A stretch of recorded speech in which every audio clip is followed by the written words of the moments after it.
नमस्कार दोस्तों, भारत समाचार में आपका हार्दिक स्वागत है। तो चलिए देखते हैं और जानते हैं इंडिया की 25 बड़ी खबरों के बारे में। महंगाई पर सरकार का बड़ा कदम। केंद्र सरकार ने रोजमर्रा की महंगाई को कंट्रोल करने के लिए जरूरी वस्तुओं की कीमतों पर निगरानी तेज कर दी है। खाद्य तेल, दाल और सब्जियों के दाम कम रखने के लिए राज्यों के साथ बैठक हुई। सरकार का कहना है कि आम आदमी को राहत देना पहली प्राथमिकता है। 30 साल बाद मिला इंसाफ। अगले दिन मौत। गुजरात के अहमदाबाद में 20 रुपए रिश्वत के केस में 30 साल तक लड़ाई लड़ने वाले पुलिस कांस्टेबल को हाईकोर्ट ने निर्दोष करार दिया। अफसोस की बात यह रही कि न्याय मिलने के अगले ही दिन उनकी मौत हो गई। यह मामला न्यायिक प्रक्रिया की देरी और सिस्टम पर गंभीर सवाल खड़े करता है।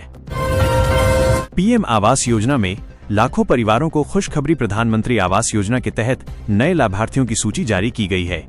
ग्रामीण और शहरी इलाकों में पक्के मकान बनाने के लिए आर्थिक मदद दी जाएगी। सरकार का लक्ष्य है कि हर गरीब परिवार के पास अपना घर हो और बेघर कोई न रहे। किसानों के लिए फसल बीमा योजना अपडेट। सरकार ने प्रधानमंत्री फसल बीमा योजना में बदलाव किए हैं। अब किसानों को नुकसान का मुआवजा जल्दी मिलेगा। मौसम खराब होने, ओलावृष्टि या बाढ़ से फसल खराब होने पर सीधे खाते में पैसा भेजा जाएगा, जिससे किसानों को बड़ी राहत मिलेगी।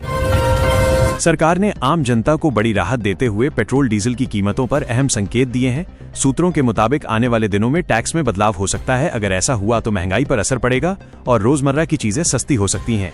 सोशल मीडिया पर लोग इस फैसले को लेकर काफी उत्साहित हैं।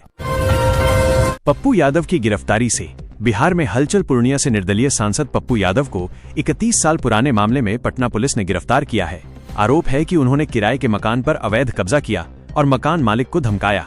गिरफ्तारी के बाद बिहार की राजनीति में भूचाल आ गया है और समर्थकों ने विरोध प्रदर्शन किया। रेलवे की नई ट्रेनों की तैयारी। भारतीय रेलवे ने यात्रियों की सुविधा के लिए नई ट्रेनों और रूट्स पर काम तेज कर दिया है। स्टेशनों का आधुनिकीकरण भी किया जा रहा है। सरकार का फोकस है कि सफर सुरक्षित, सस्ता और आरामदायक बने, खासकर छोटे शहरों और गांवों के लिए। युवाओं के लिए सरकारी नौकरियों की अपडेट। केंद्र सरकार ने 2025 के लिए सरकारी भर्ती कैलेंडर पर काम शुरू कर दिया है। एसएससी, रेलवे और बैंकिंग परीक्षाओं में नई भर्तियां आने वाली हैं।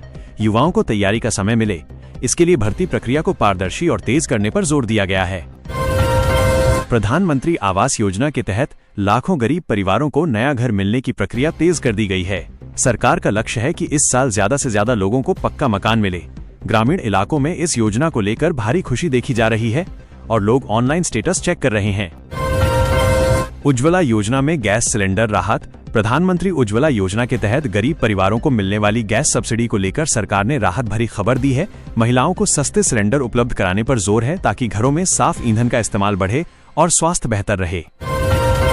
युवाओं के लिए बड़ी खुशखबरी सामने आई है। केंद्र सरकार जल्द ही नई सरकारी भर्तियों की घोषणा कर सकती है। रेलवे, बैंक और अन्य विभागों में वैकेंसी आने की उम्मीद है। बेरोजगार युवा इस खबर को लेकर काफी एक्टिव हैं और ये न्यूज तेजी से वायरल हो रही है। डिजिटल इंडिया को मिला नया प्लेटफॉर्म। सरकार ने डिजिटल इंडिया मिशन के तहत नया ऑनलाइन पोर्टल लॉन्च किया है। इससे सरकारी सेवाएं एक ही जगह मिलेंगी। अब लोगों को बार बार दफ्तरों के चक्कर नहीं लगाने पड़ेंगे और काम ऑनलाइन तेज और पारदर्शी तरीके से होगा। किसानों के हित में सरकार ने फसल बीमा योजना में बदलाव के संकेत दिए हैं। अब क्लेम प्रक्रिया को आसान और तेज बनाने पर काम हो रहा है। इससे किसानों को नुकसान की भरपाई जल्दी मिलेगी। ग्रामीण भारत में ये खबर चर्चा का बड़ा विषय बनी हुई है। शिक्षा नीति में स्किल पर जोर। नई शिक्षा नीति के तहत स्कूल और कॉलेजों में स्किल आधारित कोर्स जोड़े जा रहे हैं। सरकार चाहती है कि पढ़ाई के साथ साथ छात्रों को रोजगार योग्य बनाया जाए। इससे युवाओं को नौकरी और स्वरोजगार दोनों में फायदा मिलेगा। ऋषिकेश बनेगा तंबाकू मुक्त शहर। उत्तराखंड का ऋषिकेश राज्य का पहला तंबाकू नियंत्रित शहर बनने जा रहा है। मंदिरों, स्कूलों और गंगा घाटों के 200 मीटर दायरे में तंबाकू बिक्री पर पूरी तरह रोक लगेगी। इसका मकसद तीर्थ नगरी की पवित्रता बनाए रखना और युवाओं को तंबाकू से दूर रखना है। आयुष्मान भारत योजना में बड़ा फायदा। आयुष्मान भारत योजना के तहत इलाज की सुविधाओं को और मजबूत किया गया है। गरीब परिवारों को मुफ्त इलाज की सुविधा मिलेगी। सरकारी और प्राइवेट अस्पतालों को जोड़ा जा रहा है ताकि गंभीर बीमारियों का इलाज समय पर हो सके। जम्मू कश्मीर में डीजल हुआ महंगा। जम्मू कश्मीर में 1 अप्रैल 2026 से डीजल 2 रुपए प्रति लीटर महंगा होगा। सरकार ने डीजल पर मिलने वाली सब्सिडी में कटौती की है। सरकार का कहना है कि इससे राजस्व बढ़ेगा और लोग स्वच्छ ऊर्जा की ओर प्रेरित होंगे। हालांकि डीजल अभी भी पड़ोसी राज्यों से सस्ता रहेगा। राज्यों को केंद्र सरकार की आर्थिक मदद। केंद्र सरकार ने विकास कार्यों के लिए राज्यों को अतिरिक्त आर्थिक सहायता देने का फैसला किया है। सड़क, बिजली, पानी और रोजगार से जुड़े प्रोजेक्ट्स पर पैसा खर्च होगा। इससे राज्यों का विकास तेज होगा और स्थानीय लोगों को रोजगार मिलेगा। होली पर 410 विशेष ट्रेनें। होली के त्योहार पर यात्रियों की भारी भीड़ को देखते हुए रेलवे 410 विशेष ट्रेनें चलाएगा। इनमें सबसे ज्यादा ट्रेनें बिहार और उत्तर प्रदेश के लिए होंगी। इससे घर जाने वाले यात्रियों को बड़ी राहत मिलेगी और त्योहार पर सफर करना आसान होगा। डिजिटल इंडिया को बढ़ावा देने के लिए सरकार ने ऑनलाइन सेवाओं को और मजबूत किया है। अब कई सरकारी काम मोबाइल से ही पूरे हो सकेंगे। इससे समय और पैसे दोनों की बचत होगी। युवा और बुजुर्ग सभी इस फैसले की जमकर तारीफ कर रहे हैं।